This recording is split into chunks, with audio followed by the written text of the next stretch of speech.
Megastar Chiranjeevi గారికి ఎవరైతే మీ industry వ్యక్తి, మీ అందరికి మీకు చాలా ఇష్టమైన వ్యక్తి, పద్మ విభూషణ్ అంటే దేశంలోనే రెండవ అత్యుత్తమ పురస్కారం లభించింది. ఒక ఇండస్ట్రీ పర్సన్గా మీరు ఎలా ఫీల్ అవుతున్నారు? 100% ఇండస్ట్రీ వ్యక్తిగా చిరంజీవి గారికి పద్మవిభూషణ్ రావడం అభినందనం. తెలుగు జాతికి, తెలుగు సినిమా ఇండస్ట్రీకి గర్వకారణం. అలాంటి వ్యక్తికి, ఆయన కష్టపడిన వ్యక్తి, ఆయన కింద నుంచి పైకి వచ్చిన వ్యక్తి, అలాగే సేవా కార్యక్రమాలు, బ్లడ్ బ్యాంక్ ఎంతో మందికి సేవలు చేశారు. ఎంతో మందికి ఈ రోజు కూడా ప్రతి దానికి కూడా దాన ధర్మాలు కానీ ఏమిటి ఉన్నా అన్నింటిలో ఆయన ముందుంటారు. ఆయనే కాకుండా వాళ్ళ కోడలు ఉపాసన గారు ముందుంటారు, వాళ్ళ కొడుకు ముందుంటారు. ప్రతి ఒక్కరికి పెట్టే చెయ్య కానీ తీసుకునే చెయ్యి కాదు. కాబట్టి అలాంటి చిరంజీవి గారికి పద్మ విభూషణ్ రావడం అనేది అందరికీ అభినందనం. ఆయనకు మోడీ గారికి కృతజ్ఞతలు చెప్తూ తెలుగు ప్రొడ్యూసర్ కౌన్సిల్ తరఫున అభినందనలు తెలుపుతూ, చిరంజీవి గారికి కౌన్సిల్ తరఫున జాయింట్ సెక్రటరీగా అభినందనలు తెలుపుతూ, దానికి అర్హుడుగా నాగేశ్వర గారి తర్వాత ఆయనకు వచ్చింది. కాబట్టి మన తెలుగు ఇండస్ట్రీ అనే కదా, తెలుగు ప్రజలు అందరూ గర్వంగా చెప్పుకునే విధంగా ఉందనేది మోడీ గారికి, అమిత్ షా గారికి ధన్యవాదాలు తెలియజేస్తున్నాను. ఓకే సార్, సోను సూద్ లాంటి వ్యక్తి ఇలాంటి అవార్డులకి అనర్హులని మీరు అనుకుంటున్నారా? అంటే కాదు, యాక్చువల్గా కోవిడ్ అవ్వచ్చు, మిగతా అవ్వచ్చు, ఆయన చాలా సేవ చేశారు సమాజానికి. చాలా వరకు జనాల నుంచి వస్తున్న భావన సోను సూద్ లాంటి వ్యక్తికి అవార్డులు ఇవ్వకపోవటం అనేది, అంటే ఆయన కోరుకోలేదు, బట్ ఆయన అనర్హుడా అని అంటున్నారు. అది ఎంతవరకు కరెక్ట్ అంటారు? మీరు ఏ విధంగా స్పందిస్తారు? మోడీ గారికి ఆయన తెలుసా? పరిచయం ఉందా? లేదు కదా. ఓకే, మోడీ గారికి పరిచయం ఉంటే ఇచ్చినేమో. అంటే మోడీ గారికి పరిచయం ఉన్న వ్యక్తులకి ఇస్తున్నారంటారా? అంతేగా మరి ఉన్న ఫ్రాంక్ కదా. ఇప్పుడు పవన్ కళ్యాణ్ గారు ఆయన పార్టీలు ఉన్నారు, వాళ్ళ అన్నయ్య ఆల్రెడీ సేవా కార్యక్రమాలు ఆయన 100% పోస్ట్ అర్హుడు కనుక ఆయన ఇవ్వడానికి ఆయన చేశారు. దాంట్లో కూడా వ్యూహకర్తలు భాగాలు ఉండవచ్చు. ఎలక్షన్ టైం ఇది రాజకీయమే. ఎలక్షన్ టైంలో చిరంజీవి గారిని చేసుకుంటూ కాపులు దగ్గర చేసుకోవడానికి ఏమో, సేమ్ అదే కాపులు దగ్గర చేసుకోవడానికి, పవన్ కళ్యాణ్ గారికి సపోర్ట్ చేయడానికి తీసుకోవడానికి ఏమో, బీజేపీకి తీసుకురావడానికి, బీజేపీకి ఆయన ఛాన్స్ సపోర్ట్ చేయమని అడగడానికి ఏమో, అన్నీ అన్నీ ఏమోనే. ఎందుకంటే ఇక్కడ ప్రతి వ్యూహం అమిత్ షా గారు, మోడీ గారు వాళ్ళకి లాభం లేనిదే ఏ పోస్ట్ ఎవరు ఏ పని చేయరు అనేది ఒకటి ఉంది. రాజమౌళి గారి ఫాదర్కి టికెట్ ఇచ్చి, రాజ్యసభ ఇచ్చి, రాజమౌళి గారిని సినిమా తీయమని అడిగే టైప్ అది. అంటే పార్టీకి సపోర్ట్ చేయమని అడుగుతారు. అలా వాళ్ళకి ఆలోచనలు వేరే ఉంటాయి. రాజకీయ వ్యూహంలో ఒక భాగం కనుక మోడీ గారిని మనం, ఆయన ఏ ఊరు వస్తే ఆ ఊర్లో ఆ భాషతో మాట్లాడి, ఆ భాషలో ఆ యాసలో ఆ చిరంజీవి గారు ఏంటి, చిరంజీవి గారు ఊరేంటి, చిరంజీవి గారి పేరేంటి, చిరంజీవి గారు ఏ పని చేస్తున్నారు, చిరంజీవి గారు ఏ యాక్టింగ్ చేస్తున్నారు, అది బాగా వంటపట్టి ఆయన కోసం ఒక 20 నిమిషాలు అవలేలగా మాట్లాడగలిగే శక్తి ఉన్న వ్యక్తి మోడీ గారు. కనుక సోనీ సూద్ గారిని మనం, ఆయన 100% అర్హుడు, 100% అర్హుడు, దాంట్లో నో డౌట్. ఎందుకంటే ఆయన పెట్టిన ఆస్తి లోన్లు తీసి, ఇల్లులు కట్టి, అమ్మి, ఎన్నో చేసి, కరోనా టైంలో ఆయన చేసిన సేవ చరిస్మ ఎవ్వరు కూడా మర్చిపోలేదు, అసలు మరవలేనిది అది. అలాంటి వ్యక్తికి మీది ఏ పోస్ట్ ఇచ్చినా ఏమిచ్చినా కూడా గర్వకారణమే. ఆయన కోరుకున్నా కోరుకోకపోయినా. కాకపోతే ఆయనకి రాలేదు అంటే, ఆయన ఇప్పుడు 10 మంది కోసం సేవ చేయడానికి పదవులు కావాలని చూసుకోరు. అలాగే ఆ చిరంజీవి గారు కూడా అడగలేదు, చిరంజీవి గారికి అనుకోకుండా వచ్చిన పదవే. అలాగే సోను సూద్ గారికి కూడా వస్తుందని ఆశిద్దాం, రావాలని కోరుకుందాం. 10 మందికి సేవ చేసిన వ్యక్తి, ఇలాంటి వ్యక్తి ఉండాలని కోరుకుందాం. ఎవరైతే విజేంద్ర ప్రసాద్ గారు ఉన్నారు, RRRకి సంబంధించిన ఒక ఇష్యూ నడుస్తుంది. రామ్ చరణ్ పాత్రకి సపోర్టింగ్ రోల్ ఎన్టీఆర్ పాత్ర అంటూ ఆయన ఒక ఇంటర్వ్యూలో మాట్లాడారు. RRR సినిమా చూశారు మీరు కూడా, ఎన్టీఆర్ అండ్ రామ్ చరణ్ ఇద్దరు సమవుజ్జీలుగా నటించారు అని చెప్తున్నారు. యాజ్ ఏ నటి కుమార్గా మీ ఒపీనియన్ ఏంటి? ఎన్టీఆర్ క్యారెక్టర్ సపోర్టింగ్ క్యారెక్టరా? కాదు. అసలు పేరు వచ్చింది ఎన్టీఆర్కి, ఎన్టీఆర్ గారికి పేరు వచ్చింది. అసలు రామ్ చరణ్ గారిని తొక్కేశారు.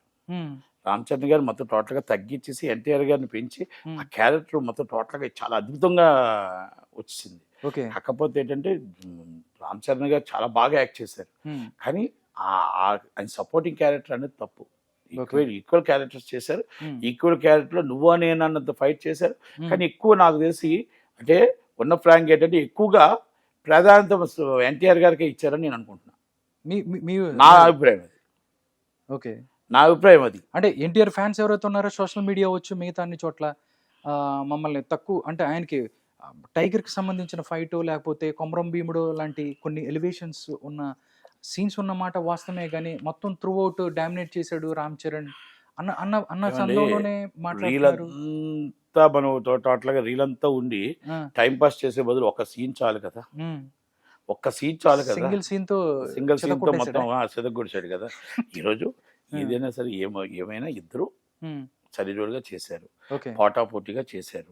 దాంట్లో ఎక్కువగా క్యారెక్టర్ నాకు బాగా అంటే రామ్ చరణ్ గారికి తగ్గించారు, ఆయన క్యారెక్టర్ బాగుందనే ఉద్దేశంతో నాకు అనిపించింది, నా వ్యక్తిగతంగా అనిపించింది అది.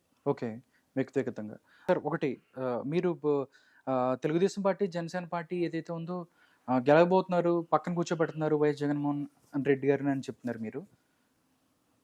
ఈరోజు ఎవరైతే పవన్ కళ్యాణ్ మాట్లాడాడు, డైరెక్ట్గా మాట్లాడారు అంటే జనసేన టీడీపీ మధ్య ఆ మాటలు చూస్తే ఏదో జరుగుతుంది అనేది ఒక భావన కలుగుతుంది.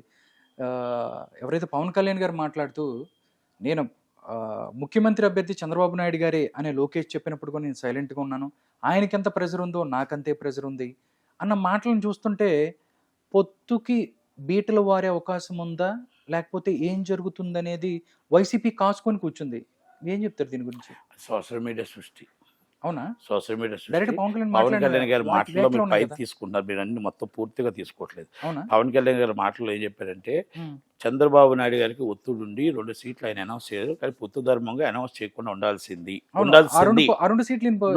ఉండాల్సింది అంటూ నాకు ఉన్న నాయకులందరికీ కూడా ఆయన చేసినందుకు నేను పార్టీ నాయకులు క్షమాపణ చెప్తూ నాకున్న ప్రజలకి నేను 2 సీట్లు నేను అనౌన్స్ చేస్తున్నా, పొత్తు ధర్మంకి ఇప్పుడు కూడా పొత్తు ధర్మంలో నన్ను అర్థం చేసుకుంటారని అనుకుంటూ ఈ ఎలక్షన్లోనే కాదు ఇన్ ఫ్యూచర్ కూడా మేము కలిసే పోటీ చేస్తాం, కలిసే ఉంటాము అని దాంట్లో సంకేతాలు కూడా ఇస్తూ రేపు ఢిల్లీ వెళ్తే అమిత్ షా గారిని నేను నడ్డా గారిని కలిసి దానికోసం నేను ఆ పార్టీ పొత్తు కోసం కూడా ఖరారు చేసుకొని మాట్లాడి ఫైనల్ చేసుకుని వస్తాను.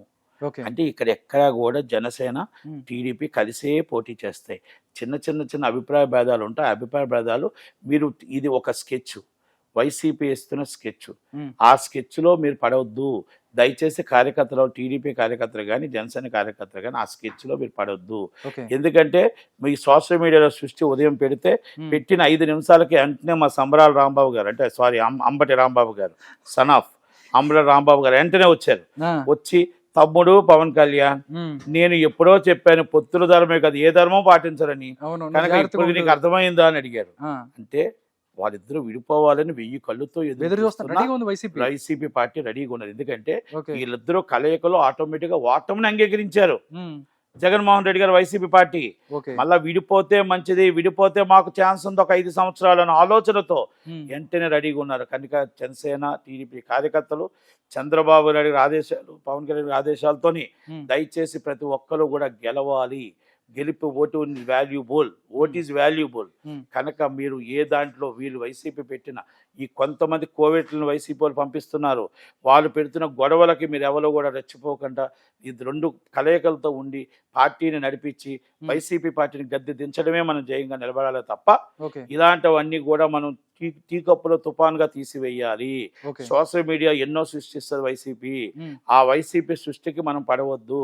కార్యకర్తలు ఇద్దరు అర్థం చేసుకుంటారని ఆశిస్తూ కంపల్సరీ కార్యకర్తలు ఆశించి పార్టీ నాయకులు గెలిపించుకుంటారని నమ్మకం నాకు ఉంది. ఓకే సార్, ఒక 40-50 సీట్లు అడిగింది అనుకోండి జనసేన పార్టీ, ఇచ్చే అవకాశం ఉందా టీడీపీ నుంచి? సార్ చంద్రబాబు నాయుడు గారు ఆయన కూర్చుంటారు, డిసైడెడ్ ఈజ్ ఆల్రెడీ నాయకులు ఇద్దరు కూర్చొని డిసిషన్ చేయాలి, వాళ్ళిద్దరు ఫైనల్ చేస్తారు. ఇది ఎవరు ఏం చెప్పలేము, వాళ్ళిద్దరు డిసిషన్ తీసుకొని ఏ నిర్ణయం అందరూ కట్టుబడి ఉంటారు.